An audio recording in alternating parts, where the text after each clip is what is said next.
Ça va être compliqué de faire une présentation de tous les haltères, tout simplement car nous sommes 62. Moi, c'est Rupélite. J'ai environ 18 ans et je suis une haltère persécutrice du système Lune.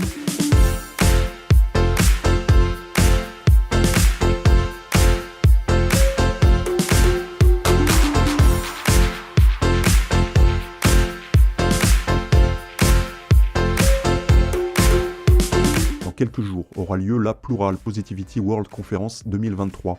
Il s'agit d'une conférence internationale en ligne se déroulant sur 3 jours et revendiquant informer et éduquer sur le trouble dissociatif de l'identité.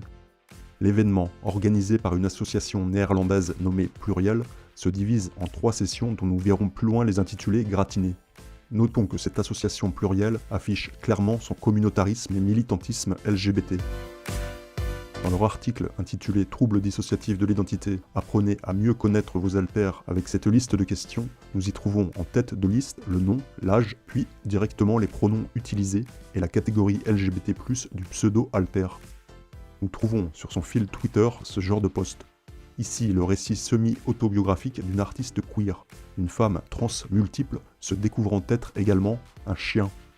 L'association, comme vous le voyez ultra inclusive, nous apprend que 3,7% de la population souffrirait d'un TDI, mais que bien plus d'individus seraient selon ces termes pluriels.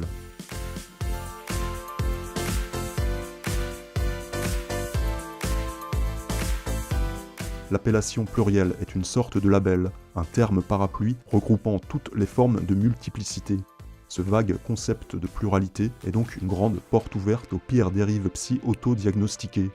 La multiplicité devient subjective et, si vous et moi décidions du jour au lendemain de nous inventer une personnalité multiple, avec tout un univers intérieur fantasque, nous serions alors automatiquement validés dans ces communautés, sous couvert d'inclusivité. Nous commençons alors à comprendre l'épidémie de TDI et l'origine de cette flambée nuisible à la cause des victimes et survivants véritablement multiples. Sur son profil LinkedIn, la bannière de l'association est claire: pour le trouble dissociatif de l'identité et toutes les autres formes de pluralité. Nous discutons souvent avec des gens disant ne pas comprendre les différences ou similarités entre pluralité et TDI. Certaines personnes ne comprennent pas pourquoi nous essayons de rassembler les gens dans une même communauté et sous un même parapluie ou label. Ne s'agirait-il pas surtout d'élargir au maximum le spectre de la multiplicité, de brouiller la définition du TDI, de diluer ses causes et symptômes, afin qu'un grand nombre d'individus puissent se revendiquer être multiples, sans réellement l'être, cela avec pour conséquence la création d'une vague d'autodiag du TDI, finissant par noyer et décrédibiliser les véritables cas. Dans leur groupe Facebook intitulé Alternation, nous lisons dans la charte « Nous incluons plus de 250 différentes formes et étiquettes de pluralité ». Oula, si je peux me permettre, voilà un beau bordel arc-en-ciel. Cette association organise donc un événement annuel visant à informer et éduquer lors d'une conférence revendiquée inclusive, c'est-à-dire ouverte à toutes les formes de multiplicité et pluralité. Avant de nous intéresser au programme de ces 3 jours, voyons voir les 2 têtes d'affiche qui vont donc informer et éduquer les jeunes esprits lors de ces conférences en ligne.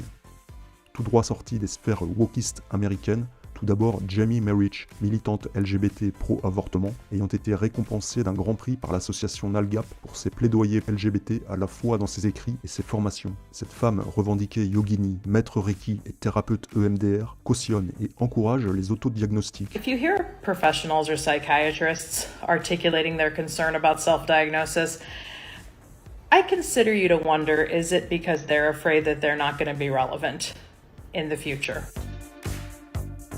L'autre tête d'affiche, Cathy Kitsch, se présentant, je cite, comme une thérapeute multiple neurodivergente, est aussi connue sous le nom de Sœur Freda, lors des drag shows de Los Angeles ou de San Francisco.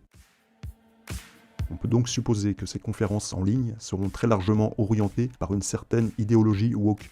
Il ne s'agit en aucun cas d'une session psychomédicale donnée par des psychiatres ou psychologues professionnels avec toute l'objectivité scientifique que cela impliquerait. Voici quelques sujets qui seront abordés durant ces 3 jours.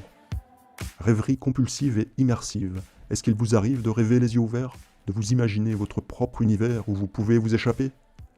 Peut-être apprendrons-nous durant cette conférence quelles sont les meilleures drogues virtuelles pour accéder aux univers parallèles ? Le BDSM chez les systèmes, comment s'y prendre ? Ouvrir la communication sur la sexualité pour la rendre libre et saine, en plus de lever les tabous autour du BDSM. Rappelons que le BDSM signifie bondage, domination, soumission, sadomasochisme. Ce sont des pratiques sexuelles utilisant la douleur, la contrainte et l'humiliation. Chacun constatera les priorités informatives et éducatives en matière de multiplicité.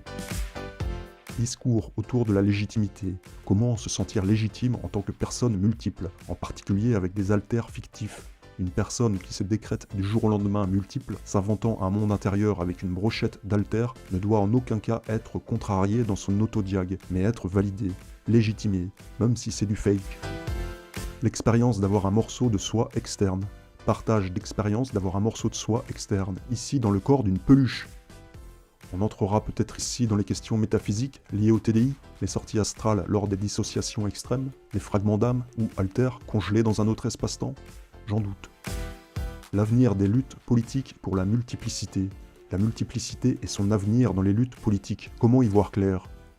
Comprenez qu'ici, multiplicité correspond ni plus ni moins à LGBTisme ou wokisme, dont le combat premier est idéologique et politique. Le TDI en tant que tel n'a rien à voir avec les luttes politiques ou idéologiques, si ce n'est peut-être que certains politiciens sont eux-mêmes des multiples programmés.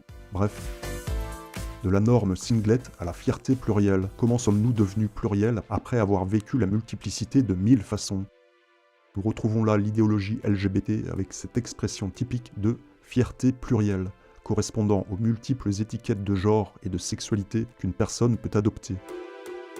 Alter fictif, concilier de vie, sensibilisation aux alters fictifs d'un système.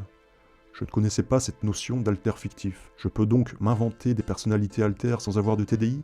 It's okay ? Quelle place pour la tulpamancie ? Pourquoi me créer volontairement des amis imaginaires ou colocataires n'est pas opposé aux autres formes de multiplicité ? Ces notions d'alter fictif et d'amis imaginaires permettent d'inclure dans la catégorie multiple et plurielle n'importe quel individu s'inventant littéralement un monde intérieur avec divers personnages tout aussi abstraits que fictifs. La tulpamancie étant un concept visant à se créer un univers d'amis imaginaires, généralement issus des mangas et dessins animés. Tous ces délires conceptuels sortis d'on ne sait où, assimilés aux troubles dissociatifs de l'identité dans un schème fourre-tout de multiplicité et pluralité, permettent à un maximum d'individus d'affirmer avoir un TDI, et avec fierté s'il vous plaît. Comme nous l'avons vu dans ces communautés, il est interdit de critiquer négativement ou de remettre en question cette multiplicité, sous couvert de respect et d'inclusivité, d'où cette vague incontrôlable d'autodiag de TDI. La honte derrière les alters fictifs, aider les créateurs de contenu à déculpabiliser sur la nature de leurs alters. Le but ici semble être d'encourager les individus à s'inventer toutes sortes d'alters fictifs, de publiquement les assumer et les revendiquer sur les réseaux sociaux. Tout ceci participe à la grande dilution du trouble dissociatif de l'identité en noyant les véritables cas sous une avalanche de profils narcissiques s'inventant une vie sur Internet. Nous constatons qu'une frange de l'extrême gauche woke s'est emparée et appropriée la question du trouble dissociatif de l'identité, qu'elle est en train d'étouffer par la mise en place d'une vaste culture dite plurielle, ouverte à toute forme de multiplicité, ces termes restant très conceptuels et toujours sans définition précise, donc sans aucune limite si ce n'est celle de l'esprit humain. Nous pourrions résumer la chose ainsi, créer une épidémie de faux pour cacher le vrai. Une psyop ou guerre psychologique ne s'y prendrait pas autrement pour noyer le TDI et ses causes premières, les sévices rituels sectaires nécessaires pour fractionner un esprit et le programmer. Vous trouverez en lien sous cette vidéo un PDF contenant un large extrait du livre MK, chapitre intitulé « La personnalité fractionnée et amnésique, comprendre le trouble dissociatif de l'identité ».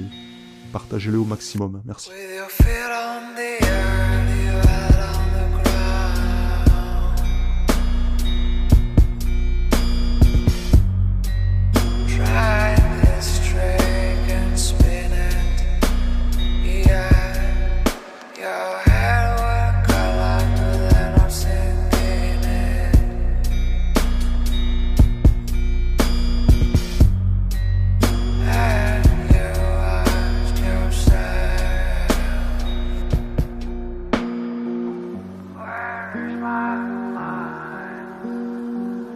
Where is my